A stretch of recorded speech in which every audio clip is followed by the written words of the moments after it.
Okay, I think I got it this time. I think I got it this time. So here's my new episode of 30 minutes every Saturday at the Garbage Gallery. I'm gonna do it here, over here on my futon bed this week. And got to see what time it is so we can make sure it's 30 minutes. 7:10. So 7:40 we'll be finished. But on this episode of every 30 minutes every Saturday on the Garbage Gallery, since I don't have a guest to interview, I'm gonna just talk, have a little conversation about. Uh, I'm gonna reflect on my 30-day vacation, and it wasn't really a 30-day vacation, mind you. I'm just calling it that. It was really a 30-day suspension from my job, New York City HRA, from my director, Miss Roya Brown. Hi, Miss Roya Brown, if you're watching, or if you ever see this. And I guess she thought it would be a good idea to suspend me for 30 days without any explanation. She didn't even tell me why I was getting suspended.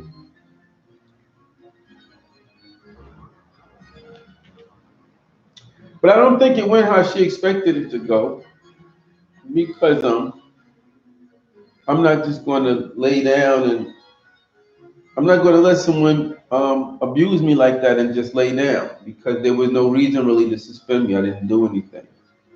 I was doing a lot of complaining, of course, because of all of the gross abuse of the staff and the violation of policy and procedures by upper management, managers, supervisors, all these kind of people. They like to violate you, and they like to, they're just very abusive to the staff, and I don't really go for that. You know what I'm saying? So I had to, you know, make it known that I didn't appreciate that, and I did that by creating a lot of paper trails, emailing a lot of the people above the people that was doing a lot of the direct abuse, and I was just busting all out of that chain of command. I was going to the top, to the commissioner and administrator. I let all of them know. President of the union, everybody going to know. When I'm going to complain, everybody's going to know I got something to complain about. Because I want to really make it clear who's not doing their job. Because when there's a complaint about abuse of upper management to a subordinate, to someone above them, someone should intervene and correct that because we have a contract that says that should not be happening.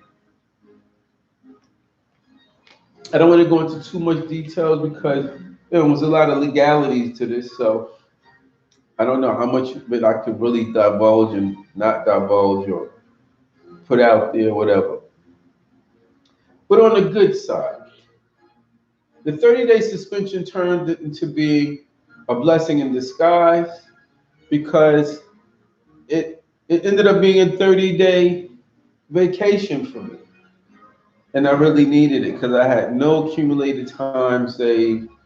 I would have never been able to take 30 days off of the job without losing my job. Hardly no one can. Most, even the managers, only take 2-week vacations. So I had a 30-day vacation. And on my 30-day vacation, I really got to um, relax and get into my zone and create my aura, my energy inside my space where I'm at the Garbage Gallery. And it turned into a very productive 30 days.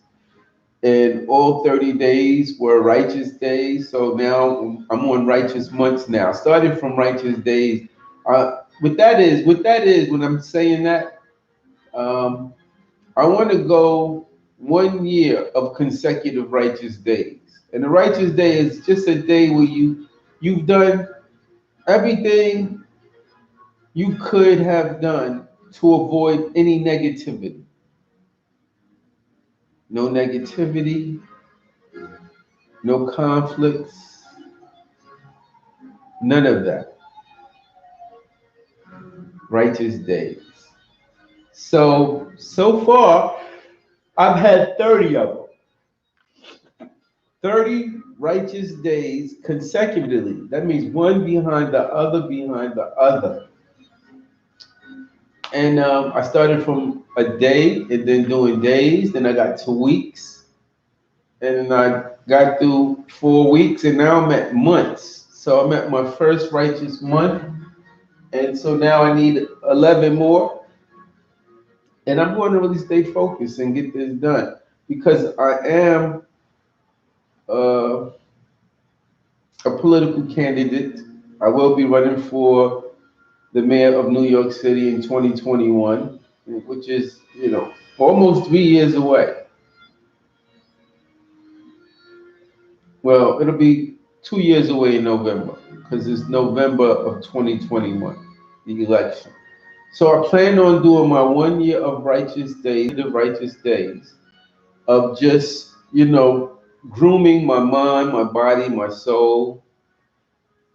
I assume if I do that successfully, I'm going to have a nice glow and a nice aura that would, be appealing to people, attract people to me.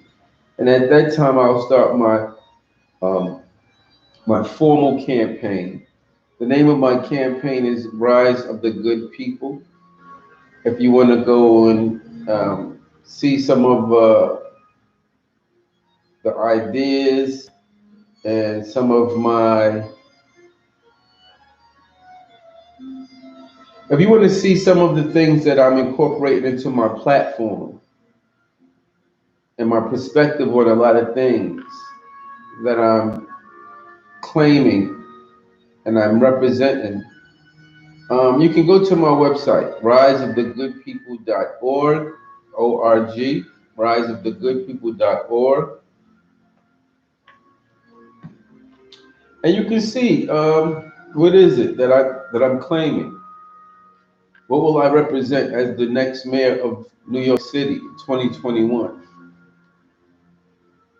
And what really makes me so passionate about doing this is I've been having a vision of doing this for a while. And I've always had this vision of starting so early the way I am now. Um, since I'm not going to have immediate access to a lot of funds to do the typical campaigning, how they do, in which they spend millions of dollars to push their platform and their message and their campaign. Since I know I don't have that initially, I always thought starting really early, like a few years in advance, and really going grassroots would be the way I would go. And so this is what happened. I caught it at the right time. Everything fell in place. I got inspired at the right time. And my inspiration was just people bullying, abusing, violating me, violating my peers, violating my peoples. Just seeing all of this. Cops killing innocent, unarmed people, that really bothers me. So all of these things, I guess, had an impact on me all at the same time, and it really pushed me to wanting to seriously go for it. Now, that's what I've done. But it really was a divine inspiration. The story behind that is I started out with an idea called Poverty Pool, which was an organization that I was creating for the redistribution of wealth. And I was so into it that I felt like maybe this is something I should quit my job. I work for New York City for HRA. I like it. I help people pay their rent. That's cool because I like helping people. But I thought this could make a much more of an impact. And I was thinking about quitting my job, but I didn't want to do it prematurely. So I just kind of like asked the Most High for a sign before I made that decision. I was like, give me a sign so I can know if this is the right thing for me to do, so I don't, mess up and get in a position where I can't afford my expenses and whatever. And he answered me. And the Most High told me that the poverty pool was a great idea, but it wasn't that direction that I should go for the changes that I really wanted to create for my peoples, for the good peoples, for the changes that I wanted to create for the good people. I was inspired to go into this political direction as mayor of New York City because, first of all, you get to appoint all of the commissioners for all of these agencies that are really the foundation of the support of the communities in which I live. A lot of the people in my community are struggling. They're lower income, and they depend on a lot of these, city agencies to make ends meet and to survive. And a lot of these agencies, although the agencies aren't bad, a lot of them are run by bad people. And so it reflects on the agency. And so a lot of people kind of put the qualities of the person on the agency when it's not the agency, it's just the person that's running the agency at the particular time. So the Most High said, go this direction. And he said, um, the sign that I'm looking for would come from God, but through the people. It would come from God, but through the people. And the sign would cost the people nothing, meaning I'm not going to ask them for any money because they can't afford anything. They're struggling. But as a result, it would benefit them immensely. And the sign is a simple vote of confidence. All I need from each of my people is a simple vote of confidence. And so as I campaign, if I'm able to secure enough votes of confidence from all of my constituents, then the Most High said that I would secure that office of the mayor of New York City in 2021. And he's already given me a very elaborate plan, a very impressive vision of what New York City needs to be doing going forward. New York City is such a great place because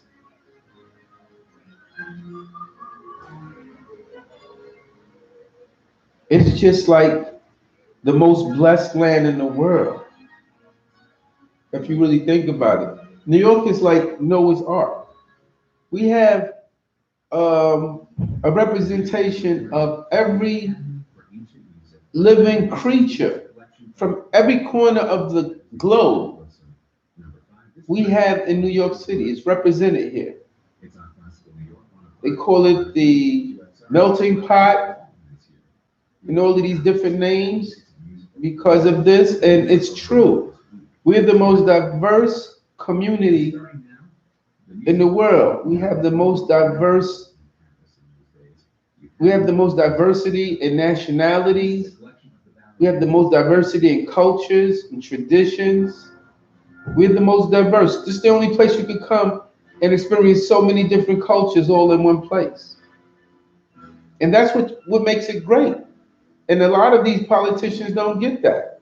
Trump's trying to send everybody back home, like he's from here. He's German or something. Like everybody who comes here and get into power, a position of power, want to turn New York City into the place that they came from and make it predominantly cater to people that they identify as the same group as them, the same nationality, same race. If you want to be surrounded by your same race, all you got to do is go back to where you came from. But most of the time, they don't want to do that because they're only here because the place where they came from didn't want them there. And that's why they should be so in love with New York City because New York City accepts everybody.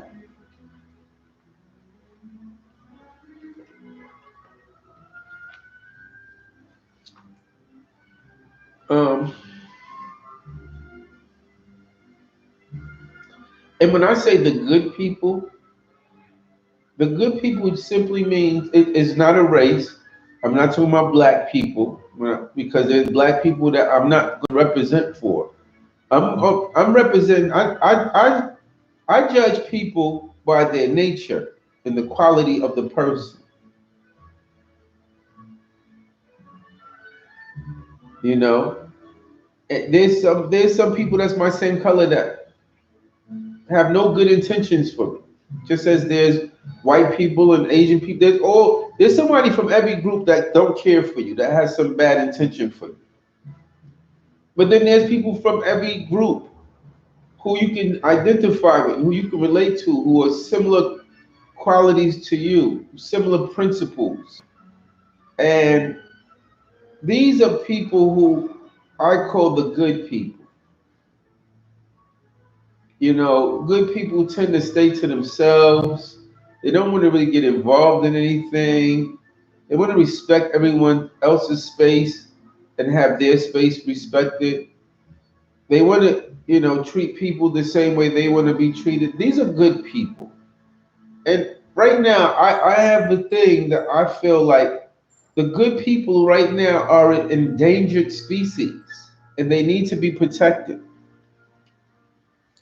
And that's going to be one of my missions as the mayor of New York City. I'm going to I'm going to protect the rights, the interests, and the civil rights, the interests, and the God-given rights of the good people.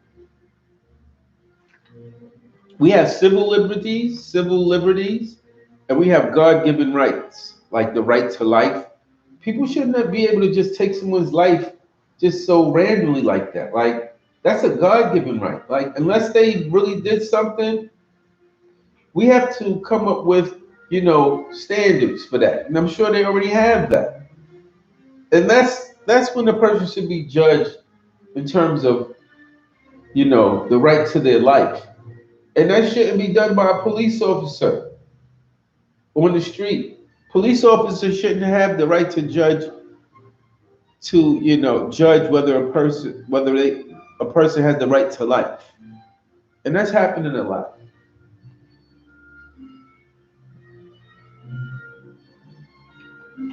And I don't believe police officers are bad. The police academy is not bad, but there are some bad apples in it. They get in there, they put that uniform on, they get that badge, they get that gun, and they just lose their mind because I can see there's a lot of power in that uniform and that badge. Those are the two things that the power is in, the uniform and the badge. It makes people feel reluctant to defend themselves or, submissive. People feel submissive to that. And it's not because they're scared of the individual. They're scared of the retaliation. Like, if you did, stand up against one police officer and you beat him up, the retaliation of the police force to come after you when they find you with the force and the numbers, everybody knows you can't win with that situation. So these guys that, sneak into the police force, they learn this and they abuse this to the point that sometimes they take people's lives. And that's not cool. But anyway, back to my 30-day vacation, aka 30-day suspension. It ends on Monday. So Monday I have to go back to work and get back into this whole routine. But I'm sure they know now that I'm not a pushover and I'm not going to take the violations and the abuse and just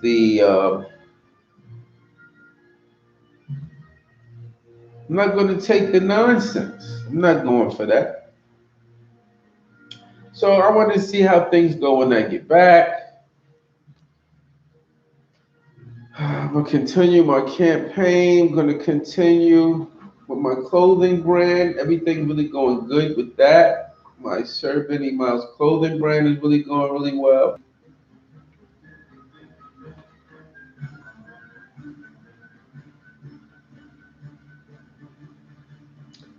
And now I'm back on social media with this phone tag live, doing 30 minutes every Saturday at the garbage can. I like it. When I start getting some guests, I had a guest last week, Gravity, a young lady that lives in the neighborhood, came by uh, unexpectedly, and I did a little interview with her. How y'all like my garbage gallery logo that I made? That's the new logo for the garbage gallery. I really like it.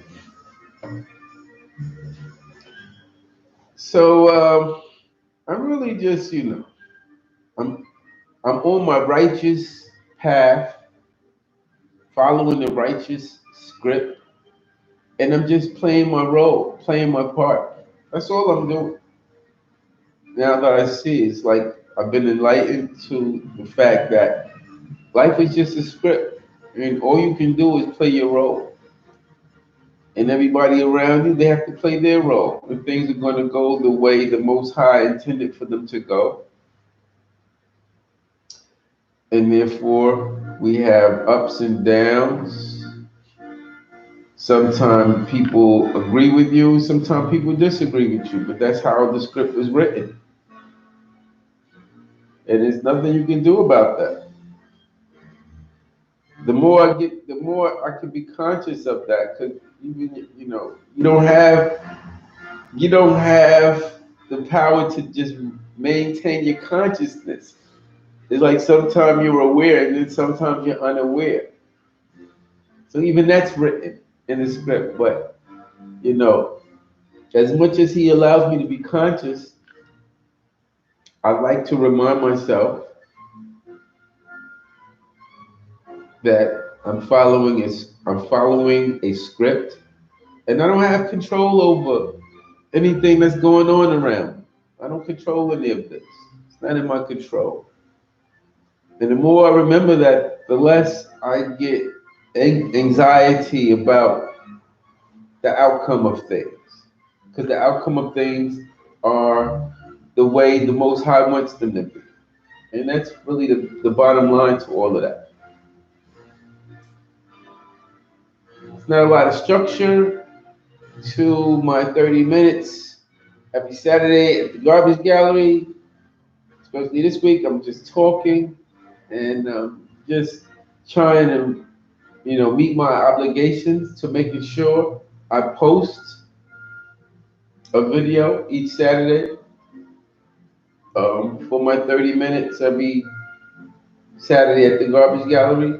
And hopefully over time, it's going to improve and get better. So this is where it's at right now.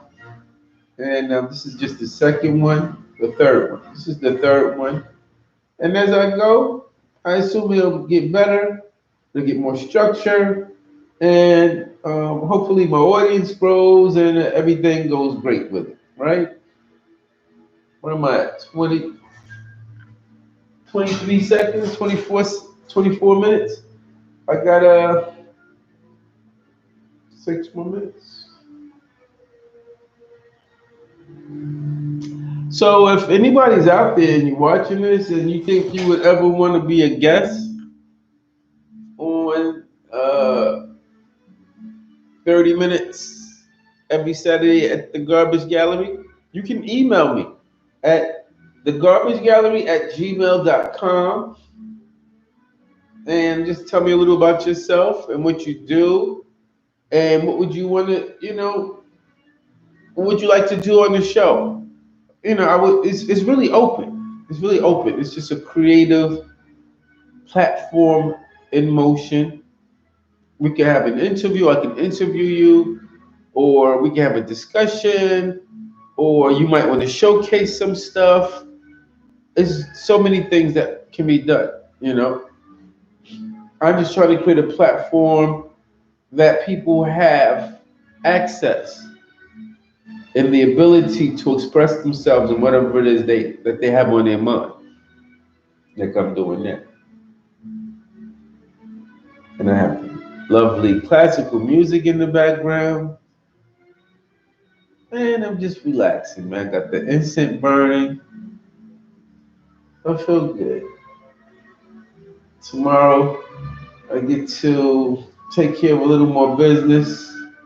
I'll take my bow ties down to um, my tailor or my seamstress so she can sew them for me. And I'm probably gonna watch some videos and I'm gonna have a little snack. I'm not very hungry because I've been eating all day, so I'm just gonna relax and prepare myself for Monday for going back. Because I know a lot of people, they're very tense in there. They're very anxious. I went there one day to go take care of some paperwork, and the cops was on red alert, and the security saw me and told the cops, they're like, he's here, and it felt like I was like the Terminator or something. They called me in and took me in the back to the police, in the back police room in the back. He had to call his sergeant at the base and get permission to take me upstairs. It was crazy. So when they told me I had to go there to pick up my checks, I was like, yo, notify them that I'm coming there first, man. Don't have me going up there and I go through all the inconvenience again. I'm not with that. So call them and let them know I'm coming. You know what I mean? Let them know the big dog is coming through, and tell them Big Miles is coming through, man. So don't give them no problem, man. Just get everything ready for him, because he's coming through, man. Sky, I don't know. This guy, I don't know. He's coming through. You know, he comes through and everything gets ruffled up over here. What's going on? Everybody gets all uptight when I come through. Why? Why? Because you can't violate me and abuse me the way you used to do it? Of course not. I'm not going for that. You wouldn't let anybody do it to you. Why should I let somebody do it to me? And I can't come in there with the street stuff, right? I can't come in there and be like, yo, I'll punch you in your fucking face. Can't do that in there. That plays against you. That only works on the street. So man, you gotta learn how to use your mind, learn the game and politics and the laws and the rules, and policy, procedures. So I've gotten myself nice and familiar with that, and now they're upset because I know how to play their game better than them, or I'm learning how to play their game just as well as them. Very soon I will be better. So, and also y'all gotta make sure y'all go check out my website, man. I got new arrivals coming in development, and they'll be on the website. That's where I'll be selling all my creations at www.sbm, as in Mary, Fashion House Partners. S as in Sam, B as in boy, M as in Mary, Fashion House Partners with an S at the end. SBMFashionHousePartners.com. Go there and check out some of my stuff, man. Because that's where it's going to be coming. It's going to be expensive, though. It's not luxury, but it's the urban interpretation of luxury. See my logo right there? My logo is fly, son. My logo is fly. Just as fly as any Louis Vuitton or Gucci or Fendi. I'm right up there with all of that. So that's it for me, man. It's my time, so I'm about to get up out of here. I hope you enjoyed this 30 minutes every Saturday, or this Saturday at the Garbage Gallery.